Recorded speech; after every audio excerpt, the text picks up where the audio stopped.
শুভরাত্রি বন্ধুরা। আজ বিকেলে ফুলকপি দিয়ে দারুণ একটা বিকেলের খাবার তৈরি করলাম। ফুলকপিগুলো আমি ছোট ছোট করে মিডিয়াম সাইজের কেটে নিয়েছি। ফুলকপি তো শেষ হতে গেল।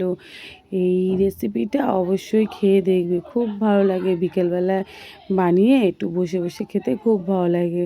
তারপরে আমি ছোট ছোট করে কেটে নিয়ে কড়াইতে গরম জল বসিয়ে দিয়েছি। একটু ফুলকপিটা ভাপিয়ে নেবো হালকা নুন দিয়ে। একটু হালকা ভাপানো হয়ে গেলে আমি এটা তুলে নেবো। নিয়ে ম্যারিনেট করে রেখে দিয়েছি কর্নফ্লেভার, তারপরে হলুদ, একটু লঙ্কার গুঁড়ো, তারপরে একটু নুন পরিমাণ মতন। আগে তো আমি একটু নুন দিয়েছিলাম, তারপরে আন্দাজ করে একটু নুন দিলাম।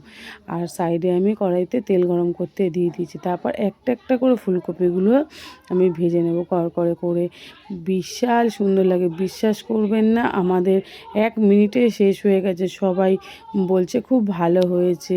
আমরা তো লাস্টে ভাগেই পাইনি। এটা মুড়ি দিয়ে খেয়ে নিলাম। বিকেলবেলায় বসে বসে খেতে দারুণ লেগেছে। তোমরা এই রেসিপিটা অবশ্যই বানিয়ে খেও বন্ধুরা। টাটা।